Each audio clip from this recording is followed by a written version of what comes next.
आहे. इतर सर्व साधना करताना पवित्र होऊन ती साधना करावी लागतात. परंतु गंगा स्नानाला जात असताना काय माणूस घरी आंघोळ करून जातो? नाही, कारण तिथंच पवित्र होण्याचं साधन आहे. वाचे म्हणता गंगा गंगा सकळ पातके जाती गंगा.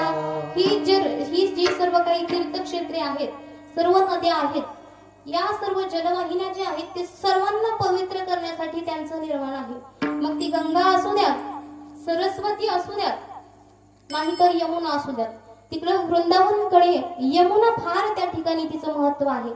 लोक पहाटे उठतात, पहिलं यमुनेला स्नान करतात आणि संपूर्ण वृंदावनची नगर प्रदक्षिणा करतात. आणि पण त्या यमुना मातेचं अष्टक सुद्धा बोललं जातं.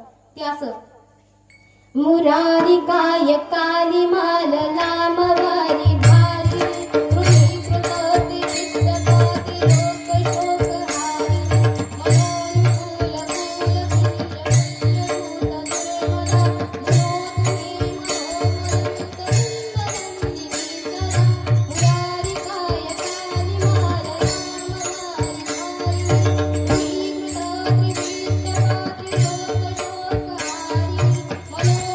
कुल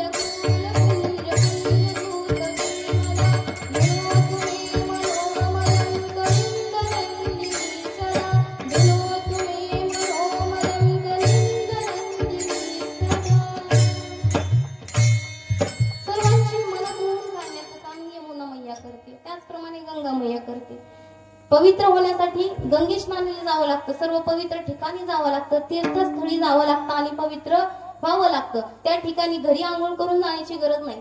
तसंच त्याच तोलामोलाचं साधन असं संतांनी सांगितलं की अखंड नामस्मरण करा, म्हणजे तुमचा देह पवित्र होईल. हरी देह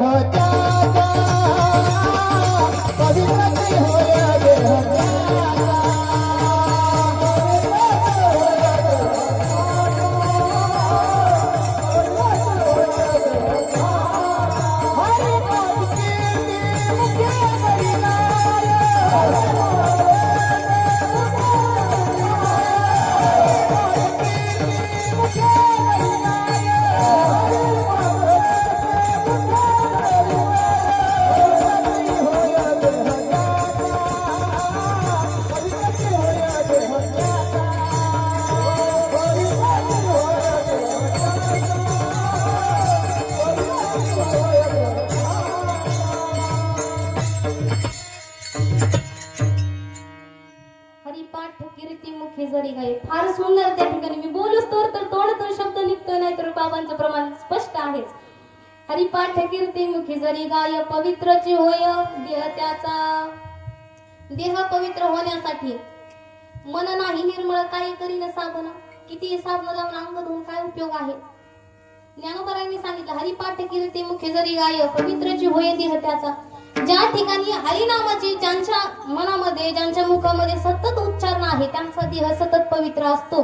त्यांना स्नान सुद्धा करण्याची गरज नाही, कारण एवढी जपी तपी साधू संत महंत हिमालयामध्ये तपश्चर्या करतात, नाना गुहांमध्ये जाऊन तपश्चर्या करतात. त्या ठिकाणी कुठलं आलंय स्नान आणि काय?